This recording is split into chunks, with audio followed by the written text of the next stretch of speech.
Last time I did this kind of video, I did the Pokemon rap.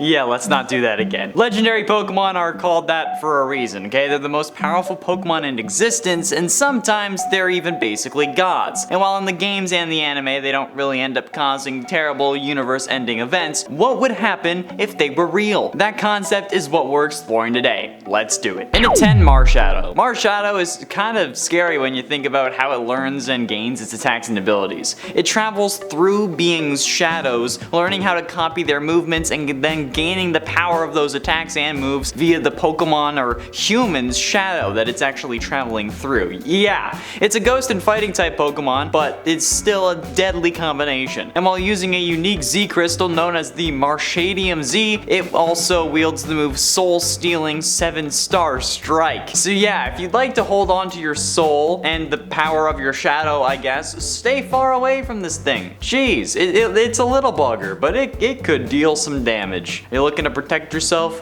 or deal some damage? That's a Skyrim thing. It doesn't really belong in Pokemon, but I don't care. In at 9, Genesect. Genesect is a bug and steel type mythical Pokemon who is more than 300 million years old. It was originally believed to be extinct, but was resurrected from a fossil. Yeah, a mythical Pokemon was resurrected from a fossil. Interesting. Originally, this was one of the most feared Pokemon in existence when it roamed the earth upon its original endeavors, but when it was revived, Team Plasma attempted to make it even stronger. Yeah, it wanted to be the strongest Pokemon again, giving it cybernetic enhancements to make it even more powerful. So yeah, it basically looks like a giant robot bug that can walk on 2 legs with a giant blaster on its back that looms over its head. Yeah, it has a giant cannon that's pointed directly at you, especially if you're standing in front of it. Plus, I mean, like, have you seen its movie? Okay, the shiny Genesect leader?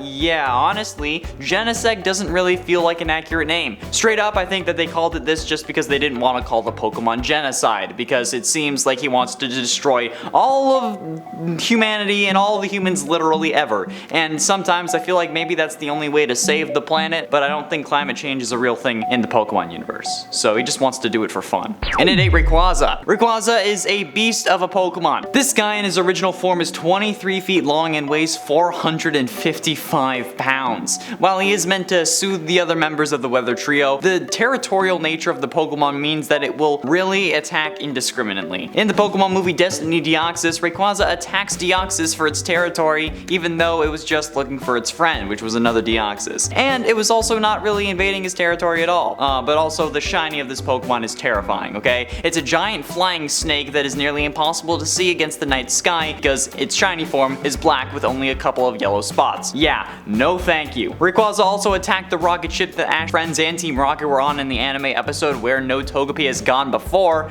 which is terrifying because, you know, they all could have died because they were basically almost in space. But, you know, they have plot armor, so they didn't. Oh, and by the way, Rayquaza had a battle with Deoxys that caused a meteor to head towards the Alola region, and then Kartana was able to cut it up. But if it hadn't been able to do that, Alola would have been destroyed, and probably the rest of the world too, okay? So yeah, it's a no from me, dog. And it's 7, Zygarde. Zygarde is another powerful Pokemon that has 3 different forms, okay? However, at first, there was only actually 1 form. The 50% form was the first one introduced in Pokemon X and Y, followed by the 10% and 100% forms in Sun and Moon. The 10% form is really nothing to fear, it's just like a green and black dog, but the 50% and 100% forms are freaking nuts. The 50% version is like a giant snake, with like peacock-like tendrils coming off of its back, sticking up in the air like it's ready to attack you. This version is also taller than the 100% form, standing at 16 feet 5 inches tall, whereas the 100% form is a measly 14 feet 9 inches. That's 2 measurements. Either way, it's a beast, and while shorter, the design of its complete form looks like if all the Power Rangers came together to defeat a giant villain, okay? Basically, it's the Megazord of Pokemon, and also having to combine all the different pieces to get to the 100% form is kind of exactly like that, okay? It's pretty genius. And at 6, Mewtwo. Mewtwo is first seen as an evil Pokemon who hated humans, but honestly, he just wanted to be left alone. And in the movie Detective Pikachu, we can see Mewtwo get corrupted and controlled by Howard Clifford, who transfers his consciousness into the Pokemon and then uses him to attack Rhyme City, fusing trainers with their Pokemon. Like what Mewtwo had done for Pikachu and Tim's father to save his life, but this time, it's not like that. Mewtwo is the original most powerful Pokemon, okay? The main goal of the Pokemon games was to eventually capture Mewtwo after becoming the champion, and the fact that this movie proves that one of the most powerful and beloved Pokemon, at least by community standards, can be controlled and used in such a way is absolutely terrifying. This is really only talking about the Detective Pikachu universe, but still, okay? It's nuts, and it's one of the craziest things we've seen in Pokemon, like, to date. Like a Mewtwo controlled by a human? What the flying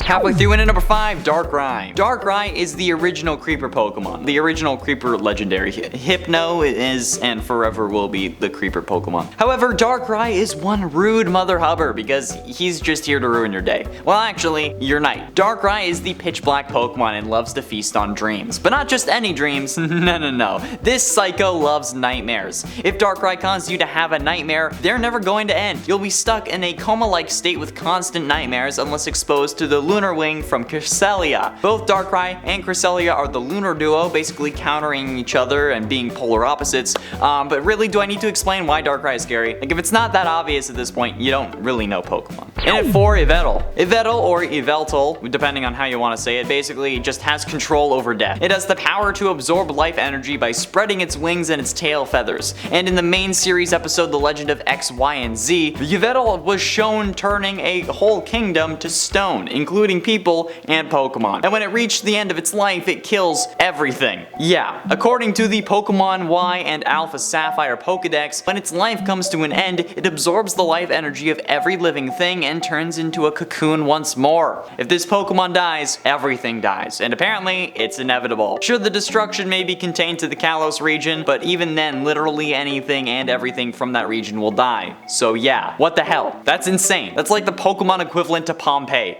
The utter destruction of even the world. When Yveltal's life comes to an end, how do you not think that's scary? Okay, why is this not higher, actually? I'm questioning why it's not higher. Getting close to the end, in at number 3, Giratina. Gira or Giratina, depending on how you want to say it, I say Giratina, so deal with it, is typically seen as the scariest legendary Pokemon, and it's easy to see why. Both the altered and original forms of Giratina are meant to look like the Pokemon Grim Reaper, with tattered wings and a dark color scheme composed of gray, red, dark yellow, and black. The Pokemon also lives in the distortion world or reverse world, an alternate dimension where the laws of physics have no meaning. Giratina represents antimatter, which I'm sure you'll understand why that makes him scary, especially if you've read or seen the Crisis on Infinite Earth storyline from DC. Giratina, according to the Pokedex in Pokemon Platinum, Black, White, Black 2, White 2, Y, and Alpha Sapphire, was banished to the distortion world for its violence. This dude likes to scrap, and you should never fight someone who likes to fight. That's a bad idea, trust me. But ultimately, in at number 2, Necrozma. Necrozma, in addition to looking terrifying, is just basically like the physical embodiment of a black hole in the Pokemon universe. It's pitch black, which is a result of the impurities that built up inside the Pokemon during its deep slumber, and we all know what kinds of things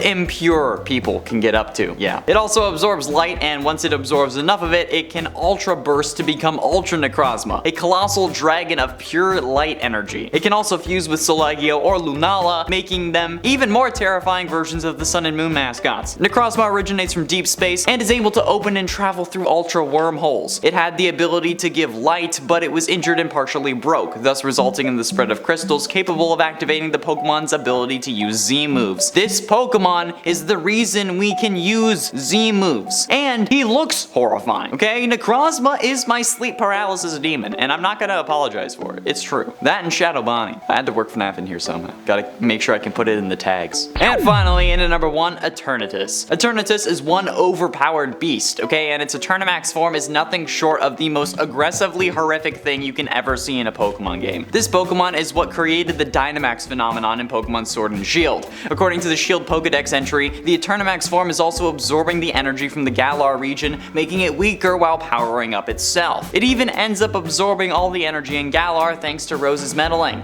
It pours out infinite amounts of energy and warps space and time around it. And what do you have to do in the game? Catch it. You are literally holding a ticking time bomb in your pocket, and for the purpose of what? Beating the game and a countless number of times? Like, sure, you have to catch it to save humanity. But do you know how terrifying that makes Eternatus? Its name even implies that it's immortal. What will happen when you die of old age? Either you're gonna keep it in its Pokeball or it's gonna be let loose, which will spell inevitable doom for society unless you like hand it off and then create some form of cult around protecting this one Pokeball. That's all the time we have for today, friends. Thank you all so much for watching. I have been Charming Connor Monroe, and I'll see you in another video. Hopefully these Pokemon don't actually kill me, because actually Damn, no, he did it. He's still going. Yeah, you know, he's doing Pokemon without me out here, and I'm the avid Pokemonist, you know? Shoot.